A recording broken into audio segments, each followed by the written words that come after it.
رسوائی۔ علی سے میری دوستی فیس بک پر ہوئی تھی، پھر پتہ ہی نہیں چلا یہ دوستی کب محبت میں بدل گئی۔ میں علی سے بہت محبت کرنے لگی، وہ بھی مجھ سے روز بات کرتا تھا اور بہت پیار کرتا تھا۔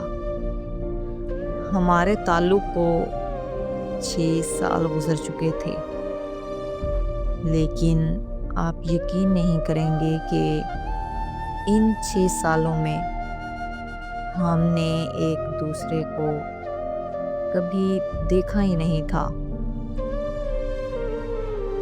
اس نے کئی بار ضد کی کہ مجھے دیکھنے آئے، مگر میں نے منع کر دیا۔ ہم دونوں ایک دوسرے سے بات کیے بغیر ایک دن بھی نہیں رہ سکتے تھے۔ آپ سمجھ سکتے ہیں کہ 6 سال کتنے ہوتے ہیں، اور 6 سالوں میں رشتہ کتنا مضبوط ہو جاتا ہے۔ میں نے علی سے کئی بار کہا کہ وہ اپنی فیملی سے بات کرے اور رشتہ بھیجے، مگر وہ کہتا تھا ابھی صحیح وقت نہیں ہے، ابھی بات نہیں کر سکتا۔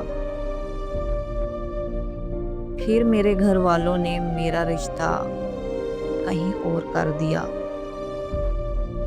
میں علی کے سوا کسی اور سے شادی نہیں کر سکتی تھی۔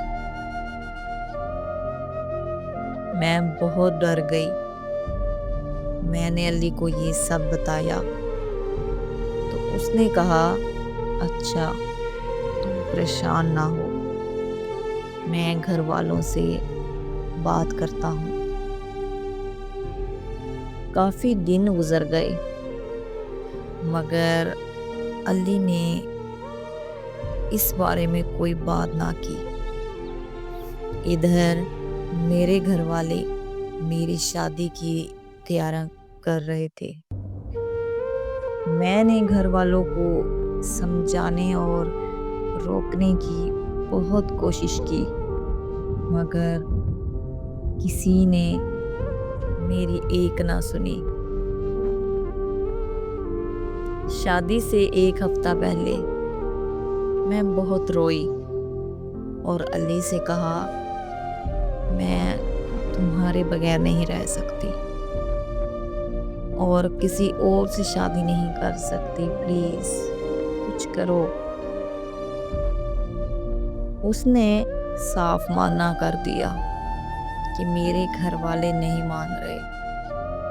پھر بولا، اب ہمارے پاس ایک ہی راستہ ہے، ہم بھاگ کر شادی کر لیتے ہیں۔ اس کی یہ بات سن کر میں چپ ہو گئی۔ میں نے کہا، ایسا نہیں ہو سکتا، میں ایسا نہیں کر سکتی، میں اپنے گھر والوں کو رسوا نہیں کر سکتی۔ اس نے کہا، پھر ہمارے پاس اور کوئی راستہ نہیں ہے اور نہ وقت ہے، یا تو میرے پاس آ جاؤ یا پھر وہاں شادی کر لو۔ میں اس کے بغیر نہیں رہ سکتی تھی۔ اس نے مجھے بہت تسلی دی، کہا سب ٹھیک ہو جائے گا، میں تمہیں بہت خوش رکھوں گا، بس ایک بار آ جاؤ۔ شادی سے 2 دن پہلے میں گھر سے بھاگ گئی۔ میں ملتان میں رہتی تھی اور علی لاہور میں۔ گھر سے نکلنے سے پہلے علی نے مجھے سب سمجھا دیا کہ کیسے آنا ہے، اور بولا